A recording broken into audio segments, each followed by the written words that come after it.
चलिए time over हो गया था। नेक्स्ट लिंक से सभी लोग ज्वाइन हो जाइए। हाँ चलिए आ रहे हैं सभी लोग। देखिए अभी मैं क्या कर रहा था, यहीं पर सॉल्व ही कर रहा था कि लिंक डिस्कनेक्ट हो गया था।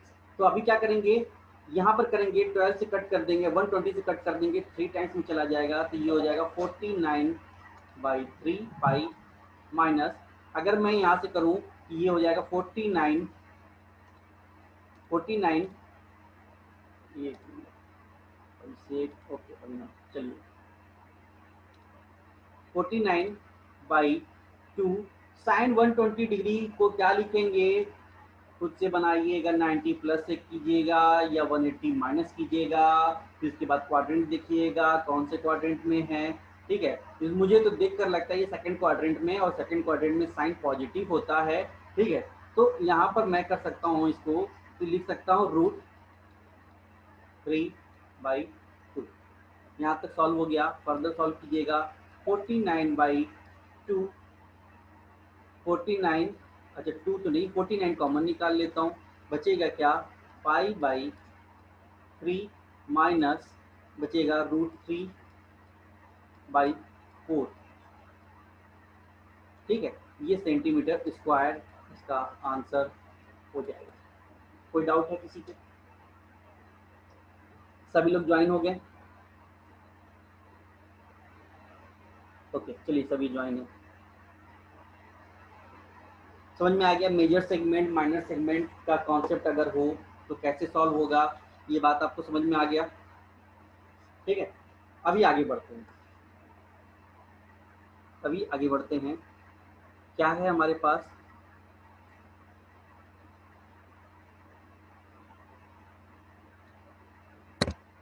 अब हम बात करेंगे पॉलीगॉन की, जिसको आप लोग हिंदी में कहते हैं, क्या कहते हैं हिंदी में, बहुभुज।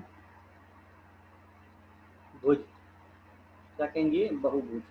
बहुभुज मतलब वो घर वाला नहीं समझिएगा, ठीक है। बहुभुज मतलब बहुत भुजाओं वाला। क्या कह रहा है, ज्वाइनिंग ऑफ 3 और more than 3 side form figure is called polygon. ठीक है, आप लोग वो फैमिली वाले नहीं समझिएगा इस चीज़ को, बहुभुज लिखा है कि बहू को भुज, वो नहीं, ये बहुत भुजाओं वाला, मतलब 3 या 3 से ज़्यादा भुजाओं वाला है, उसको क्या कहेंगे, पॉलीगॉन कहते हैं। सर्कल, देखिए एक दिन क्वेश्चन चल रहा था फेसबुक पर कि सर्कल क्या पॉलीगॉन है कि नहीं है। ठीक है, इस पर बड़ा डिस्कशन चल रहा था, तो बहुत से लोग कह रहे हैं हाँ, तो से कह रहे हैं ना, कंफ्यूज थे बहुत सारे लोग। हाँ ठीक है, कौन है अभिनव, भोज नहीं कराना है, हद हो गई। अभिनव जी कह रहे हैं बहु भोज, वेरी गुड। चलिए समझ रहे हैं, वक्त आ गया है आपको ये कराने का। चलिए क्या कह रहे हैं कि सर, ये कॉन्सेप्ट क्या है, फेसबुक पे आपके जाने माने फैकल्टी ही पूछ रहे थे कि सर्कल क्या पॉलीगॉन है, तो बहुत कम लोगों ने आंसर दिया था, तो हमारा यहाँ से समझ लीजिए कि सर्कल एक पॉलीगॉन ही है। सर्कल क्या है, एक पॉलीगॉन है जिसके अंदर लार्ज नंबर ऑफ साइड्स को मिलाकर एक हमको क्या है, क्लोज फिगर बनाया जाता है। ठीक है, तो आपको अगर आगे से कोई पूछेगा कि सर्कल क्या है अब अभिनव अभिनव की इच्छाओं को जाहिर करना, जाहिर की है अभिनव जी, तो उस पर तो कुछ ना कुछ टिप्पणी करना तो जरूरी पड़ता है। ठीक है, तो सर्कल क्या है हमारा, एक पॉलीगॉन है, इसको नोट डाउन कर लीजिएगा। ठीक है, क्योंकि इसके अंदर लार्ज नंबर ऑफ साइड्स को मिलाकर क्या है, हमारा एक पॉलीगॉन बनता है, सर्कल एक पॉलीगॉन है। ठीक है, लार्जेस्ट नंबर ऑफ साइड किसमें होते हैं, ये भी नोट डाउन कर लीजिएगा, किसमें होते हैं, सर्कल में ही होता है। अभिनव कह रहे हैं अभी समय है, किस चीज में समय है, बहुभुज में। ठीक है, तो कह रहे हैं भाई ये हो गया थर्ड कि लार्ज नंबर ऑफ साइड किसमें होते हैं, सर्कल में होते हैं। लेस नंबर ऑफ साइड किसमें होते हैं, पॉलीगन, तो ट्रायंगल, तो ट्रायंगल भी हमारा क्या है, पॉलीगन है। देखिए पॉलीगन दो तरीके का होता है, एक रेगुलर पॉलीगन मतलब उसमें सभी भुजाएं एंगल बराबर होती है, एक होता है इरेगुलर पॉलीगन। ठीक है, इरेगुलर पॉलीगन हमारे सिलेबस में नहीं है, नॉट इन एसएससी सिलेबस। ठीक है, ये हमारे सिलेबस में नहीं है, तो इसको हम नहीं पढ़ेंगे। हमारे सिलेबस में क्या है, रेगुलर पॉलीगॉन। बात समझ में आए? रेगुलर पॉलीगॉन जो है हमारे सिलेबस में। आगे बढ़ते हैं। आपको ये दिख रहा है हेक्सागन है। हेक्सागन में कह रहा है all sides and interior angles are same. तो साइड इनकी क्या होती है? बराबर होती है। ये भी एक तरीके का पॉलीगन है। तो पहला टाइप का पॉलीगन क्या आपको मैं दिखा रहा हूँ, सर्कल बताया है, ये ट्रायंगल बता दिया। अब हेक्सागन की तरफ आते हैं। ये भी ये क्या है? सभी भुजाएं क्या है इसकी? बराबर होती है। ठीक। उसके बाद कह रहा है कि इंटरनल एंगल्स क्या उनके होते हैं? सेम होते हैं। जैसे ये यहाँ पर जितने भी एंगल्स होंगे यहाँ पर क्या होंगे? सेम होंगे। इसको आप नोट डाउन कर लीजिएगा। मैंने पॉइंट वाइज लिखा हुआ है, खुद से लिखा हुआ है। ठीक है। तो नाइट में बैठकर ये सारे पीपीटी बनाने पड़ते हैं, फिगर बनाने पड़ते हैं, ये सारे लिखने पड़ते हैं। ठीक है। तो आपकी 1 घंटे की क्लास लेने के लिए 4 घंटे पहले मेहनत करने पड़ते हैं, तब जाकर ये बनता है। ठीक। तो क्या कह रहा है कि सभी भुजाएं बराबर, सभी इंटीरियर एंगल्स बराबर। ठीक। अभी मैं कहता हूं कि इसका एक्सटीरियर एंगल देखिए। आपको मैं इसको बढ़ा देता हूं तो आपको क्या दिखेगा? मैं कलर चेंज करके दिखाता हूं। मैंने इसको बढ़ा दिया तो ये क्या दिख रहा है? ये एक्सटीरियर एंगल दिख रहा है। ठीक। अभी मैंने क्या इस साइड को बढ़ा दिया तो इसका एक्सटीरियर एंगल यहाँ दिख रहा है। अगर मैंने क्या किया है, इस साइड को बढ़ा दिया है तो इसका एक्सटीरियर एंगल यहाँ दिख रहा है। अगर मैंने इस साइड को बढ़ा दिया है तो इसका एक्सटीरियर एंगल यहाँ दिखेगा। और अगर मैंने इस साइड को बढ़ा दिया तो एक्सटीरियर एंगल यहाँ बनता दिखेगा। और मैंने अगर क्या किया है, इस साइड को बढ़ा दिया है तो एक्सटीरियर एंगल कहाँ बनता दिखेगा? वहाँ दिखेगा बनता। कोई डाउट तो नहीं है? तो ये सब क्या है? हमारे एक्सटीरियर एंगल्स हैं। ये क्या है? Exterior angles. ठीक। क्या कह रहा है? Sum of all interior angles of a regular polygon का फॉर्मूला क्या होता है? तो क्या होता है? n-2 इंटू 180 होता है। ठीक है। सम ऑफ ऑल है, सम है। अगर ईच की बात कर रहा है, ईच इंटीरियर एंगल कर रहा है तो इसको डिवाइडेड बाई एन। एन क्या है? Number of sides. N equal to number of sides. तो कितने नंबर आपको दिख रहे हैं? यहाँ पर 6 दिख रहे हैं। कोई ऑक्टागन होगा तो 8 दिखेगा। ठीक है। 3 है, ऐसे ही रहेगा। ठीक। कह रहा है sum of interior angle plus exterior angle कितना है? 180 डिग्री। तो यहाँ पर देखिए ये angle 1 plus angle 2, interior angle ये और एक्सटीरियर एंगल ये, इन दोनों का सम कितना दिख रहा है आपको? तो 180 डिग्री दिख रहा है। हर जगह आपको यही बनता दिखेगा कि sum of interior angle plus exterior angle is 180 degree. Sum of all exterior angles is 360 degree. इस चीज को ध्यान रखिएगा। मैं जो जो पॉइंट आपको लिखाया हूं इन सभी का यूज होगा, आप नोट डाउन कर लीजिएगा कि sum of all exterior angles, तो मतलब यहाँ पर 2 है, ये 3 है, ये 4 है, ये 5 है, ये 6 है, ये 7 है। तो 2, 3, 4, 5, 6, 7 इन सभी का सम कितना होगा? अगर एंगल को तो आप देखेंगे 360 डिग्री ही होगा। अगर ईच की बात कर रहा है तो 360 डिग्री डिवाइडेड बाई एन, सारे डिग्री में है। ठीक है। नंबर ऑफ डायगोनल्स, अच्छा फॉर्मूला है, मोस्ट इंपॉर्टेंट फॉर्मूला है कि नंबर ऑफ डायगोनल्स का फॉर्मूला क्या होता है? तो नंबर ऑफ डायगोनल्स का फॉर्मूला होता है n-3 इंटू एन बाई 2। ठीक है। एन यहाँ नंबर ऑफ साइड्स है, डायगोनल का फॉर्मूला होता है। ठीक। अभी कहते हैं एरिया ऑफ रेगुलर पॉलीगन निकालना होगा। तो एरिया ऑफ रेगुलर पॉलीगन क्या होगा? मैं आपको लिखवा दे रहा हूं।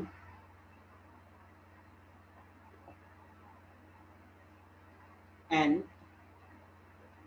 ए स्क्वायर बाई 4 कॉट 180 बाई 5। इसको आप क्या करेंगे? नोट डाउन कर लीजिएगा, एरिया ऑफ रेगुलर पॉलीगन। ठीक है। हालांकि बहुत ही रेयर पूछता है, बहुत ही रेयर पूछता है। यहाँ पर एन आपको जो दिख रहा है नंबर ऑफ साइड्स है, एन है। और ए जो है, ए जो है ये क्या है? लेंथ ऑफ साइड है, लेंथ ऑफ साइड। ठीक। तो इसको जो भी इंस्ट्रक्शंस इसमें लिखे हुए हैं इसको आप एकदम कंठस्थ कर लीजिए। पॉलीगन का कोई भी क्वेश्चन होगा इजीली बड़े आराम से कर लीजिएगा। चलिए आते हैं, फॉर्मूलेज आपको दिख गए हैं, ठीक है। फॉर्मूलेज के बाद सब कुछ बता दिया है इस पॉलीगन के बारे में, ठीक है। अब आगे बढ़ते हैं, इस पर क्वेश्चंस देखते हैं। देखिए, each interior angle of regular polygon is 165 degree, then find number of sides in regular polygon, ठीक है। तो मैंने क्या बोला था कि ईच का आपको दिया हुआ है, फॉर्मूला बताया था आपको। तो क्या बताया था मैं मुझे कि ईच का आपको बताया था इंटीरियर एंगल का, तो बताया था n-2 into 180 divided by n, ठीक है। तो आपको क्या रखेंगे, यहाँ पर हो गया ईच का 165 डिग्री इक्वल टू एन कितना है, हमको नंबर ही तो निकालना है, तो n-2 इंटू 180 डिग्री, और n यहाँ से इसको फर्दर सॉल्व करेंगे तो आपको n क्या दिखेगा, n की वैल्यू आपको दिख जाएगा 24। तो नंबर ऑफ साइड्स कितने दिखेंगे, 24। मैं कहता हूँ ये मेथड जो मैंने आपको बताया है ये क्या है, थोड़ा लॉन्ग जाएगा, लॉन्ग मेथड जाएगा, मैं इसको नहीं फॉलो करता हूँ। चलिए भाई 24 सभी, मैं कहता हूँ थोड़ा सा इसमें और मेहनत होगा, ठीक है। कि मैं इस मेथड से अगर सॉल्व करता हूँ तो यहाँ पर n है, फिर क्रॉस मल्टीप्लीकेशन करने के बाद n की वैल्यू निकालेंगे तब जाकर आएगा, ठीक है। तो n की वैल्यू 24 आ जाएगा, ठीक है। मुझे ये भी थोड़ा सा टफ है। दूसरी तरीके से मैं इसको देखता हूँ कि सम ऑफ इंटीरियर एंगल जो है हमारा 165 है, और sum of interior angle plus exterior angles equal to कितना होता है, 180 डिग्री। अगर आपको इंटीरियर दे रखा है 165 डिग्री, तो एक्सटीरियर कितना होगा, एक्सटीरियर आपको दिख रहा होगा कितना हो गया भाई, ये 15 डिग्री का हो गया। आपको एक्सटीरियर एंगल्स मिल गया है 15 डिग्री का, ठीक है। अब आपको मैंने बोला था कि sum of all exterior angles कितना होता है, 360 डिग्री होता है। अगर मैं ईच की निकालने की बात करूंगा तो 15 से डिवाइड कर दूंगा तो भी हमको 24 मिल जाएगा, 24 हमको आंसर मिल जाएगा। यहाँ देखिए पीछे मैंने फॉर्मूला बताया कि क्या लिखा है, sum of all exterior angles आपको दिखा है 360 डिग्री। ईच एक्सटीरियर एंगल की वैल्यू मैं क्या करूंगा, यहाँ से अगर n से यहाँ पर मैं डिवाइड कर दूंगा तो ये n मुझे नहीं मिल जाएगा, n की वैल्यू नहीं मिल जाएगी। यहाँ पर मैं क्या किया हूँ कि 360 डिवाइडेड बाई 15 कर दिया हूँ, तो इक्वल टू n हमको मिल गया। कोई प्रॉब्लम है, ठीक। तो मैंने क्या किया, वही यूज किया है कि मैं एक्सटीरियर एंगल की वैल्यू निकाल देता हूँ, 360 से डिवाइड कर दूंगा तो भी हमको आंसर मिल जाएगा 24 डिग्री। किसी का कोई डाउट है, आगे बढ़ा जाए नेक्स्ट क्वेश्चन की तरफ। दोनों मेथड है, दोनों तरीके से आप निकाल सकते हैं।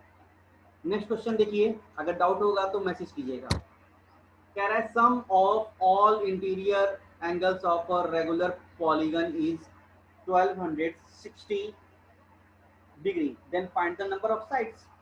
तो सम की बात कर रहा है, सम का फॉर्मूला है मैंने बताया था 1 to 160 हो जाएगा, 1260, और n-2 इंटू 180 हमारा सम ऑफ ऑल इंटीरियर एंगल्स का फॉर्मूला होता है। आप इसको सॉल्व, आप इसको क्या करेंगे, कैंसिल आउट कर देंगे तो 7 टाइम्स में चला जाएगा, और n की वैल्यू कितना आ जाएगा, 9। n की वैल्यू कितनी आ गई, नंबर ऑफ साइड्स कितना आ गया, 9। कोई डाउट है किसी को, नहीं है? चलिए आगे बढ़ते हैं। कह रहा है ratio of interior and exterior angle of a regular polygon is 7:2, then find the number of sides, then find the number of sides, ठीक है। मैं क्या करता हूं कि आपको मैंने बताया है कि interior angle plus exterior angle का सम कितना होता है, 180 डिग्री होता है, और ये रेशियो में दिया है तो ये 7x plus 2x equal to 180 degree. यहाँ से आपको x की वैल्यू कितना मिल गया, आपको दिख जाएगा 20 डिग्री। x की वैल्यू आपको दिख गया 20 डिग्री। मैं इंटीरियर एंगल भी निकाल सकता हूँ और एक्सटीरियर एंगल भी निकाल सकता हूँ। तो मुझे नंबर ऑफ साइड्स बताना है, मैं एक्सटीरियर ही निकाल लेता हूँ। एक्सटीरियर कितना था आपको, ये 7 था, ये 2 के रेशियो में था, तो ये 2 इंटू कितना हो जाएगा, x की वैल्यू 20 कर दूंगा या 7 इंटू 20 कर दूंगा, ठीक है। मुझे यहाँ मिल गया एक्सटीरियर वैल्यू कितना मिल गया, 40 डिग्री। मुझे नंबर ऑफ साइड्स निकालना है, तो क्या करूँगा, 360 डिवाइडेड बाई क्या कर दूंगा 40 एक्सटीरियर एंगल से डिवाइड कर दूंगा तो कितना आ जाएगा 9। 9 हमारा आंसर आ जाएगा। नंबर ऑफ साइड्स कितनी हो जाएंगी 9। चलिए सभी के आंसर आने लगे हैं, बात समझ में आ रहा है, कोई डाउट तो नहीं है।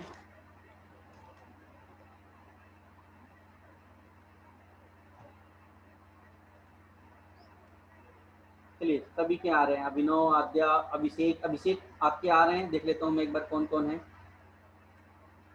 आद्या, अभिनव, अभिषेक, प्रियांशु। प्रियांशु आपको समझ में आ रहा है?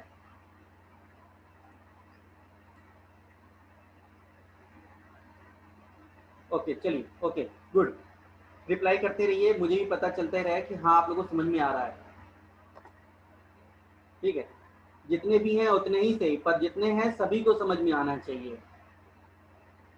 बस खाली एग्जाम का वेट कीजिए, एग्जाम से पहले तक आपके सारी चीज़ें कंप्लीट करा दूंगा, एक एक चीज़ कंप्लीट करा दूंगा और सारे के सारे प्रैक्टिस सेट लगवा दूंगा। मतलब कोई भी क्वेश्चन नया नहीं दिखना चाहिए आपको, नया दिखेगा भी नहीं। अगर पेपर टफ बनेगा तो सभी के लिए टफ बनेगा, आपके लिए स्पेशली टफ नहीं बनेगा। ठीक है, अगर आप नहीं कर पाएंगे तो मान के चलिएगा कि जो इसमें कंटिन्यूस बच्चा लगा हुआ है सीरियस कैंडिडेट वो भी नहीं कर पाएगा। ठीक है, आप कर पाए तो सभी कर पाएंगे। तो आपको क्या है उसके अंदर आना है, जो हमको सिलेक्शन वाले जो बच्चे होते हैं 5% टू 10% होते हैं, वो वाले लेवल का सिलेक्शन वाला प्रोसीजर आपको पढ़ाया जा रहा है। ठीक है, तो वो अगर सॉल्व करेंगे तो आप भी सॉल्व करेंगे, सारे कॉन्सेप्ट सेम वैसे ही रहेंगे, कुछ भी चेंज नहीं रहेगा। ठीक है, तो आपका रेगुलर क्लास के साथ साथ प्रैक्टिस भी आपका कंटिन्यू है।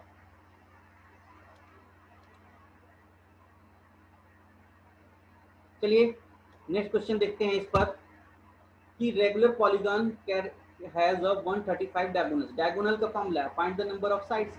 तो आपको फॉर्मूला मैंने बताया, diagonal 135 equal to n into n minus 3 by कितना 2। आप इसको करेंगे तो ये हो जाएगा 270 equal to n into n minus 3।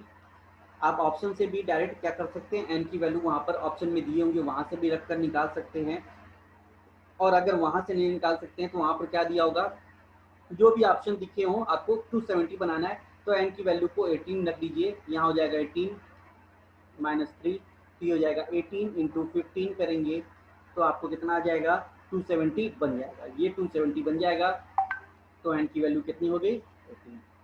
Number of side कितने हो गए 18। कोई डाउट? आप ऑप्शन से भी यूज कर सकते हैं या डायरेक्ट यहाँ पर क्वाड्रेटिक बनाकर भी सॉल्व कर सकते हैं। तो प्रेफर कीजिएगा कि ऑप्शन से वहाँ पर सॉल्व कीजिएगा इस टाइप का अगर क्वेश्चन आपको दिखे तो। चलिए नेक्स्ट क्वेश्चन की तरफ बढ़ते हैं। क्या लिखा है, the ratio of number of sides of two regular polygon is 1:2। ठीक है, and the ratio of their interior angles is 3:4। Then find the number of these polygons. बहुत ही अच्छा क्वेश्चन है एसएससी का, बहुत बार रिपीट हुआ क्वेश्चन है ये, कम से कम 3 से 4 बार ये क्वेश्चन रिपीट हुआ है। ठीक है, तो पहले क्या है कि ratio of number of sides of two regular polygon क्या दिया है n और 1:2 के दिया है, तो n और 2n के रेशियो में इनके ratio of their interior angles, तो इंटीरियर एंगल्स का फॉर्मूला रख लेते हैं। तो हमारा n और कितना है हमको n है n minus interior angle formula n minus 2 into 180 by n। ठीक है, एक तो हमारा ये हो गया 1 वाला। ठीक है, दूसरा क्या है हमारा 2 वाला बचा है, तो दूसरा ले लेते हैं n माइनस, इसको मैं डिवाइड कर देता हूँ, यहाँ से रेशियो निकालना है तो n माइनस 2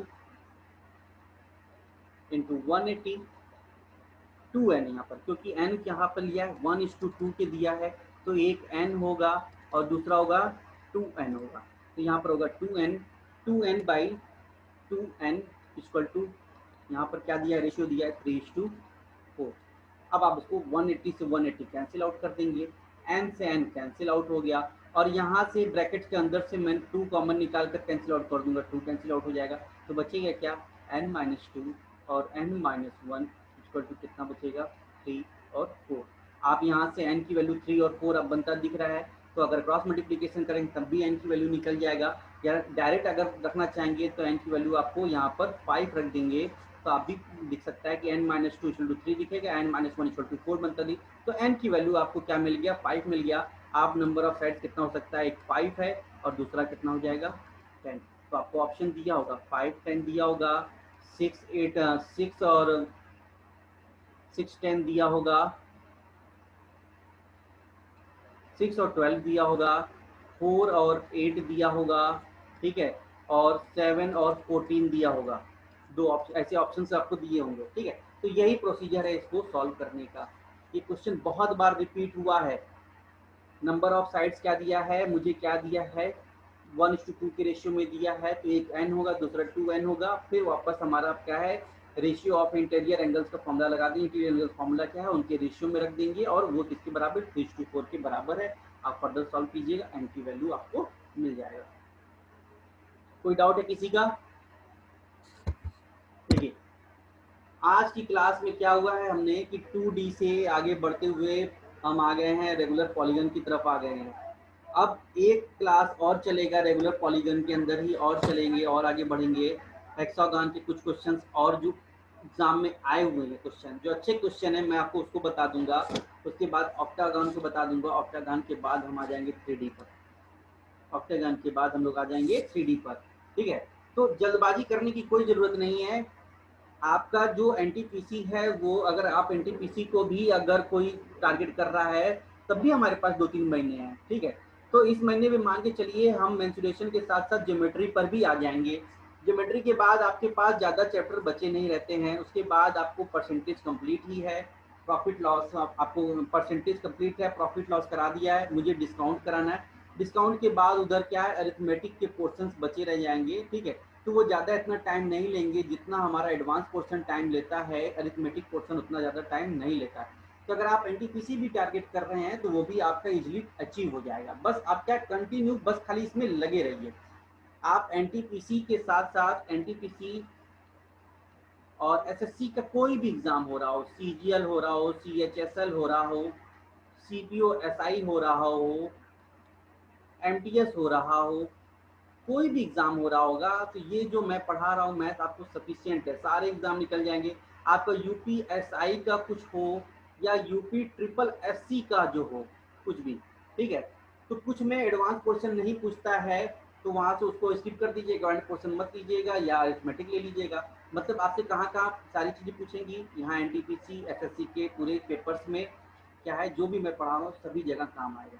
कहीं से भी ऐसा नहीं है कि ये चीज़ हमारा हमारा मिस करेगा। तो ये प्रिपरेशन जो कंटिन्यू है सभी एग्जाम्स के लिए बराबर है, कोई भी पार्शलिटी नहीं है, ठीक है। तो आप इसमें लगे रहिए, आप कंटिन्यूस रहिए इसके अंदर।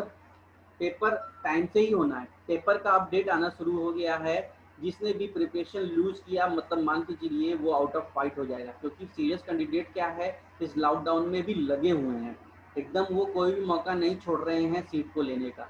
तो आप क्या करिए, एकदम लगे रहिए। दिसंबर में एनटीपीसी होना है और 100% होना है। मुझे लग तो रहा है कि उम्मीद है कि क्योंकि आना है, क्योंकि इतनी किरकिरी हो चुकी है, पेपर होना ही होना है। सिलेबस आपको मैंने ग्रुप में भेज ही दिया है कि मैथ्स होगा, रीजनिंग होगा और आपके साथ साथ जीए होगा, ठीक है। मैथ्स आपको दिखेंगे 30 क्वेश्चन, रीजनिंग के मेरे ख्याल से भी आपको दिखेंगे 30 या 35 क्वेश्चन दिखेंगे। जीए के आपको दिख सकते हैं 50 क्वेश्चन दिख जाएंगे, ठीक है। तो करीब ये अप्रॉक्स 100 क्वेश्चन 120 क्वेश्चन होने हैं टोटल, 120 क्वेश्चन होने हैं। सीएचएसएल का डेट मैं चेक कर लेता हूँ। सीएचएसएल का अगर डेट आ गया होगा तो आपको फिर से तुरंत मैं आपको ग्रुप में फॉरवर्ड कर दूंगा, ठीक है। तो आप मान के चलिए एनटीपीसी हो चाहे कोई भी हो, प्रिपरेशन यही होना है, लेवल यही पढ़ लीजिए, बाकी इससे नीचे लेवल ही होगा। एनटीपीसी का लेवल इससे नीचे ही जाएगा। तो आप इस एसएससी के टॉप लेवल की पढ़ाई कीजिए, बाकी सारी चीज़ें जितने भी एग्जाम होंगे बाकी इसमें कवर कर जाएंगे। चलिए आज की क्लास को यहीं पर ड्रॉप करते हैं, पॉलीगन तक स्टॉप करते हैं। नेक्स्ट क्लास जो करेंगे इससे आगे कंटिन्यू करेंगे, फिर इसके बाद 3D पर आ जाएंगे। ज़्यादा जल्दबाजी करने की जरूरत नहीं। जल्दबाजी में क्या है कि बहुत सी चीज़ें छूट जाती हैं, बहुत सी चीज़ें स्किप करनी पड़ जाती हैं। जैसे रेगुलर ऑफ क्लास में क्या, ऑफलाइन क्लास में क्या है, तो बहुत सी चीज़ों क्योंकि टाइम पीरियड होता है ना वहाँ पर कंप्लीट करने का। यहाँ पर हमको कोई ऑनलाइन में कोई टाइम पीरियड नहीं है कि हमको इतने दिन में कंप्लीट ही करना है, ठीक है। तो इस टाइम पीरियड के हिसाब से हमको कोई बाउंडेशन नहीं है, तो इसलिए हम आराम से चलेंगे। अक्टूबर में है, प्रियांशु मोहन बता रहे हैं कि अक्टूबर में सीएचएसएल का है, ठीक है, तो कंटिन्यू रहिए, इसी स्पीड में चलते रहिएगा, प्रैक्टिस में आपको करवाते जा रहा हूँ, ठीक है, परफॉर्मेंस अच्छी रहेगी आप लोगों की, परेशान मत होइए। मैं कह रहा हूँ ना कि अगर आप नहीं कर पा रहे होंगे तो मान के चलिएगा कि कोई सीरियस कैंडिडेट जो होगा वो भी नहीं कर पा रहा होगा, इतना तो आपको पढ़ा दूंगा। 12 to 24 अक्टूबर प्रियांशु मोहन ने बताया है कि डेट आ गया है, तो प्रिपरेशन को एकदम लूज एंड मत कीजिएगा, ठीक है, ध्यान रखिएगा इस चीज़ को। चलिए आगे, आज की क्लास यहीं स्टॉप करते हैं। प्रैक्टिस बैच के लिए अभी मैं फिर से पीपीटी रेडी कर लेता हूँ, फिर उसके बाद आपको मैसेज करता हूँ, ग्रुप में लिंक सेट करता हूँ, ठीक है। Okay, thank you all of you.